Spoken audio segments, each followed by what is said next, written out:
Olá pessoal, Janaína Chiaradia, Doutor in Loco, episódio número 17, parte número 2. E nós estamos aqui recebendo a nossa secretária municipal da saúde, doutora Tatiane Filipacchi. E se você não acompanhou ainda o episódio número 1, onde ela fala da trajetória dela, detalhes muito relevantes, vai lá que já está à tua disposição. Mas doutora Tatiane, então vamos lá, vamos adentrar um pouquinho mais na nossa temática. Inovações na área da saúde em Curitiba, como estamos? Estamos muito bem. Curitiba ela é conhecida por ser uma cidade que traz a inovação como um dos pilares da sua gestão. É verdade. Hoje nós somos referência, inclusive, a nível nacional. Recebemos muitos profissionais da saúde, gestores, o próprio Ministério de Saúde vem conhecer algumas práticas, né? Porque Curitiba, quando você fala em inovação, as pessoas muitas vezes pensam assim, o que tem de novo tecnológico, né? Faz essa ligação. Sim, e não, na verdade, a tecnologia é uma das inovações que pode ser colocada em prática, mas inovar é trazer algo novo e eu vou além, fazer algo diferente que entregue um valor agregado, né, ao nosso paciente. Sim. E é isso que a saúde de Curitiba ela vem trazendo na sua trajetória. Em relação à tecnologia, não tenho dúvida, nós temos um prontuário eletrônico desde 1998. Olha só. Curitiba já tinha um prontuário eletrônico. Hoje, infelizmente, a realidade de muitos municípios do país é não ter prontuário eletrônico. É uma das coisas que se pede, né? E não é à toa que é conhecida como a cidade mais inteligente, né? Isso, né? Com o decorrer aí da nossa história, né, como gestão municipal, buscou-se ferramentas para facilitar ou para ampliar o acesso da população. Eu vou colocar, durante a pandemia, que nós iniciamos também de forma inovadora, o teleatendimento. Sim, né? Um grande diferencial que foi, né, fique em casa, ligação via telefone, o atendimento.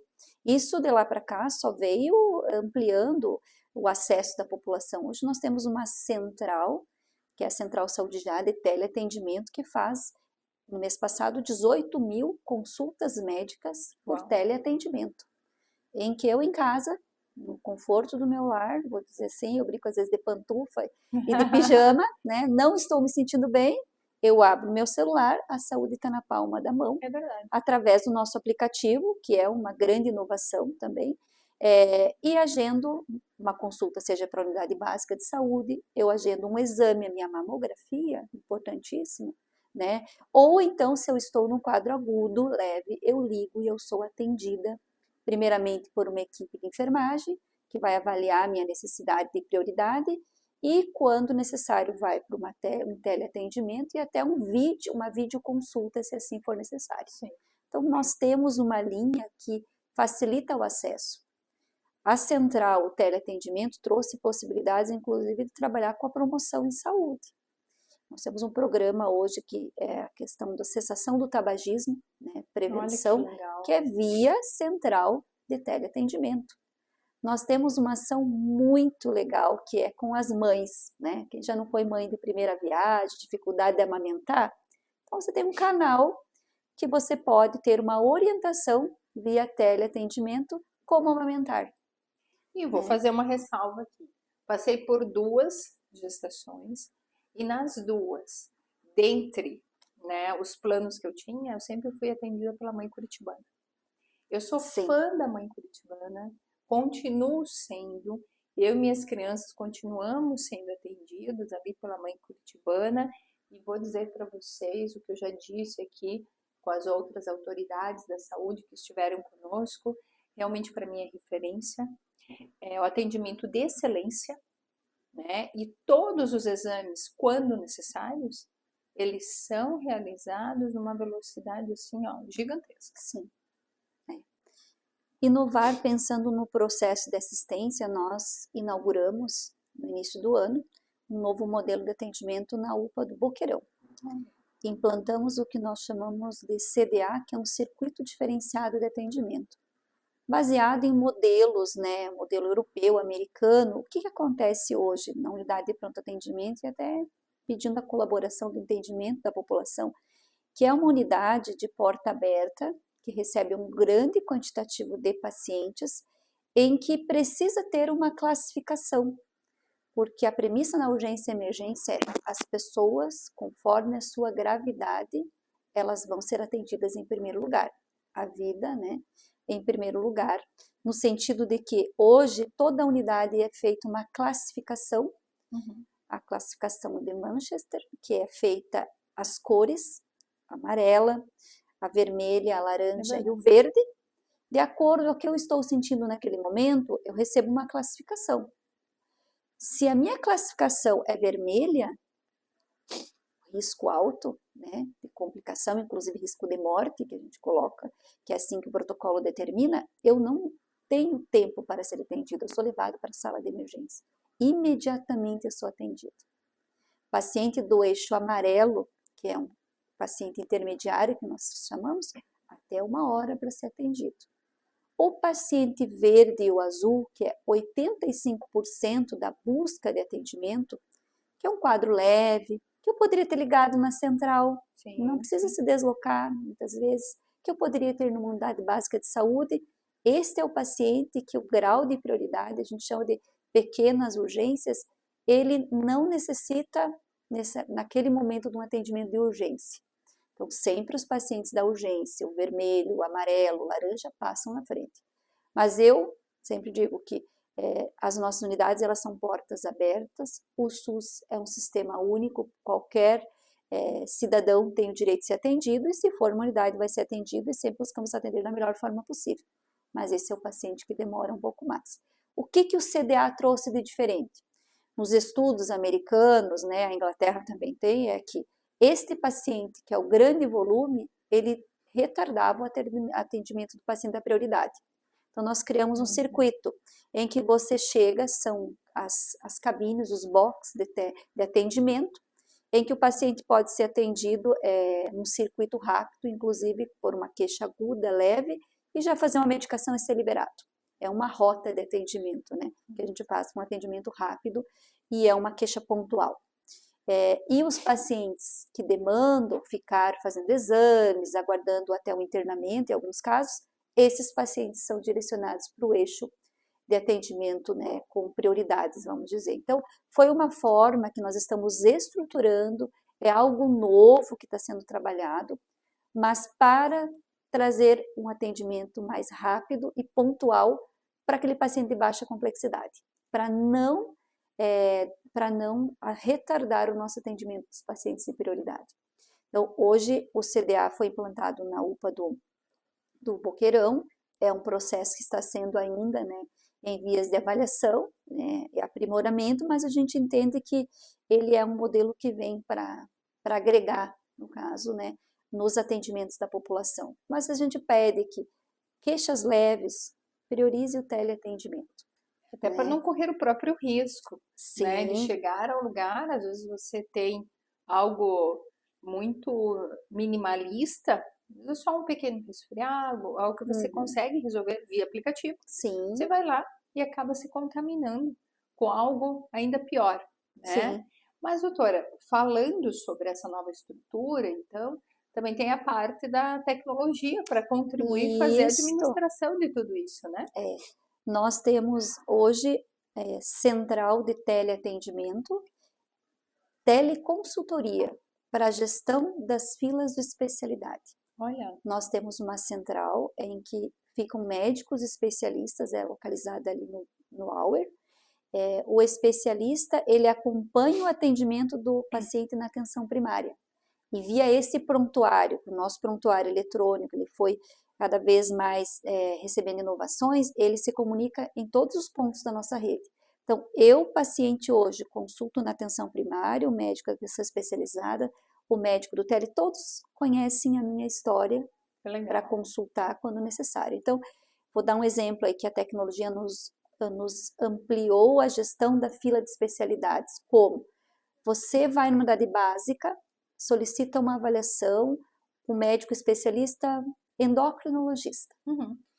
o médico da atenção primária solicita avaliação, o endocrinologista que está nessa central, ele recebe uma solicitação de avaliação.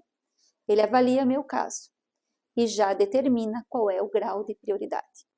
Em alguns casos, um ajuste de medicação, ele orienta o médico generalista da atenção primária, já pode ajustar a insulina do paciente, já pode pedir o exame do paciente. Não, esse paciente, ele demanda de uma prioridade. Então, ele já coloca numa fila de prioridade de especialidades. Isso tudo porque o sistema, a tecnologia nos permite essa comunicação entre os profissionais da rede. Então, a tecnologia, ela abriu as portas, né? Entre o acesso da população, em que eu posso pegar meu telefone e fazer uma consulta, né, de uma queixa aguda leve na Central Saúde Já, como dos profissionais, um médico generalista ou médico da família na atenção primária, que demanda uma avaliação do especialista, já conversa com o especialista e juntos eles trabalham na conduta para o paciente. Então, isso é graças ao prontuário, graças à nova tecnologia. Mas eu vou além, inclusive falando em tecnologia, que nós enfrentamos recentemente a questão da dengue, né? Sim. E a dengue... Estamos, né, doutora? Né, Estamos a dengue, aí. eu diria que um grande diferencial aqui foi, primeiro, a forma de trabalhar a gestão dela, em que o prefeito vem para a Secretaria de Saúde, nós implantamos um plano municipal em que todos os secretários participaram, cada secretaria dentro do seu papel. Então, a Secretaria do Meio Ambiente vai cuidar da questão dos mutirões, a Secretaria de Comunicação vai trabalhar a comunicação com a população, o urbanismo vai a questão dos terrenos abandonados, a saúde cuidando da saúde, nos tornou um plano muito robusto. E aí nós conseguimos, através desta equipe, né, vou dizer equipe da prefeitura, controlar o que poderia ter sido para nós uma catástrofe, porque em relação ao ano passado, o quantitativo de casos que nós tínhamos, previsão para esse ano era dobrar, e nós sofremos muito ano passado, e nós conseguimos controlar. Mas aqui tem a tecnologia por trás também. Nós colocamos hoje no município de Curitiba as armadilhas, né? Uhum. Nós temos as mosquitraps e as ouvitrampas, que são armadilhas que são monitoradas via um aplicativo. Olha, que fica na mão do agente de endemia.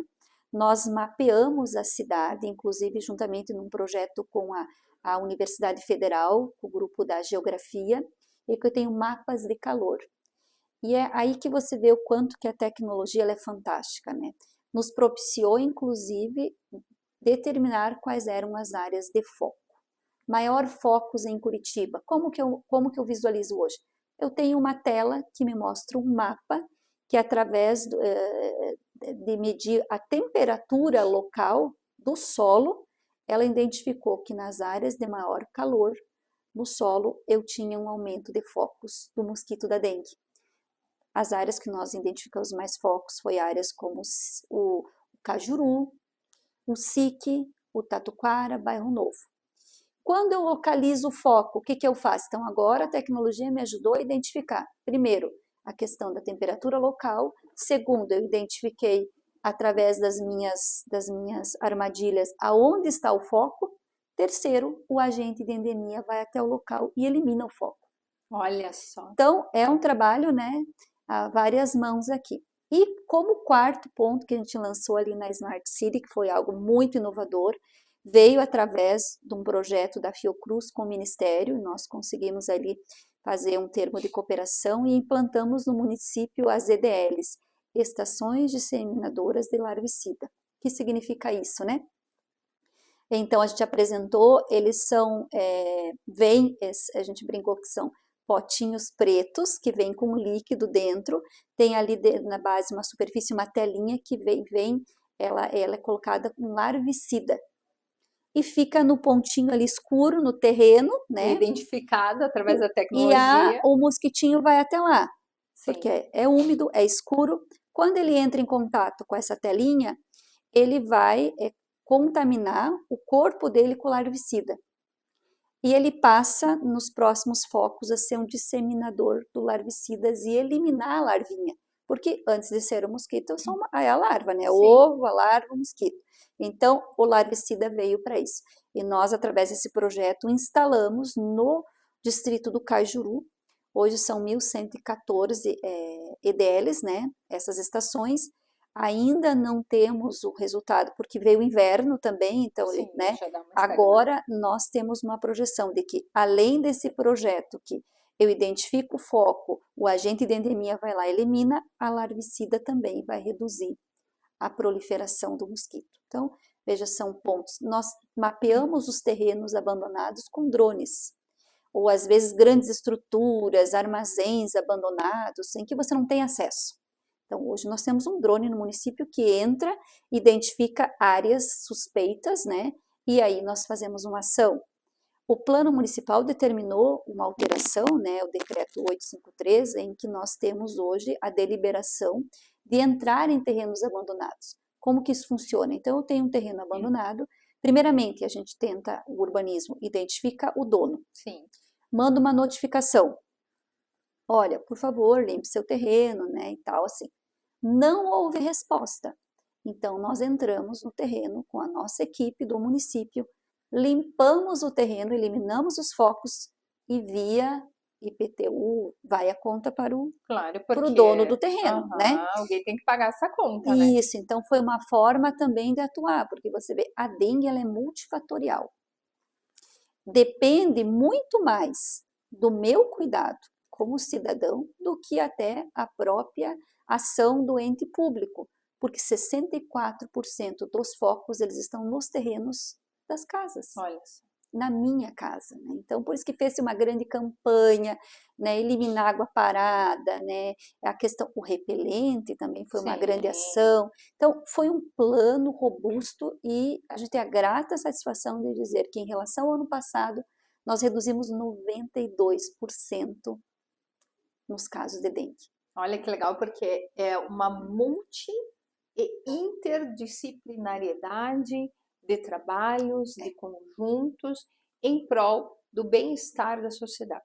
Isso mesmo. Porque realmente, assim, a gente acompanha de perto toda essa questão de combate à dengue, não é algo recente, todo ano ela acaba vindo em foco. Verdade. Só que agora nós vemos realmente uma aplicação efetiva, eficaz da tecnologia e desse trabalho.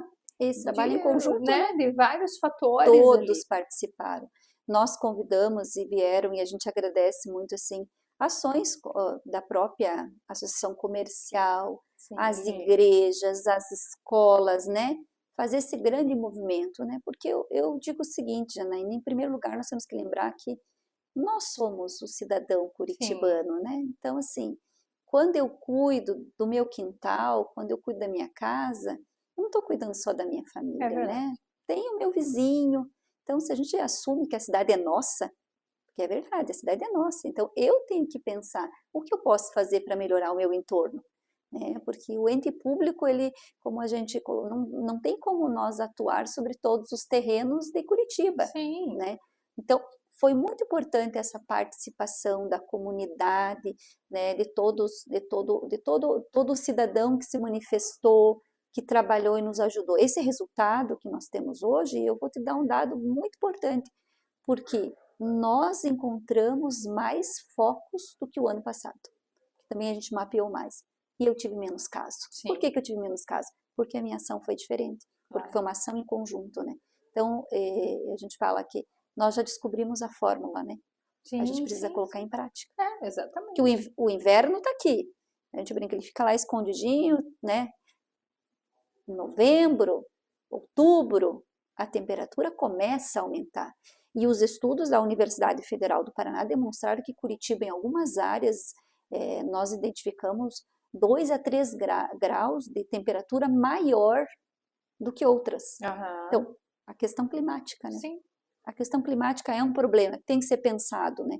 A alteração do clima é global, está em todos os lugares, e não foi à toa que Curitiba, né, que nunca teve um problema como dengue, né? Nós tivemos uma epidemia, foi lá em 2009, que foi lá Zika, chikungunya, eu lembro que eu trabalhava ainda na assistência, mas foi uma coisa pontual. Forte, né? Agora voltou. Então, a gente sabe que a alteração do clima é uma das coisas. É o acúmulo do lixo, é o não cuidado com o quintal, faz parte, mas a temperatura global, eu entendo que hoje é um dos principais pontos que a gente precisa trabalhar. Está aí essa grande ação do município em plantar mais árvores, né? Nossa responsabilidade social de cuidar disso também, o planeta é nosso, né? Sim, é isso, é uma questão de responsabilidade social. Nós temos o dever das autoridades públicas, mas nós temos o direito e a responsabilidade de todo cidadão brasileiro. Então, esses são alguns parâmetros que a doutora já trouxe para nós aqui na questão de inovação na saúde pública aqui do nosso município de Curitiba, mas na próxima parte nós vamos adentrar um pouquinho mais em alguns parâmetros tão interessantes que você não pode perder. Então, acompanhe a parte número 3 desse nosso podcast com a nossa secretária municipal da saúde.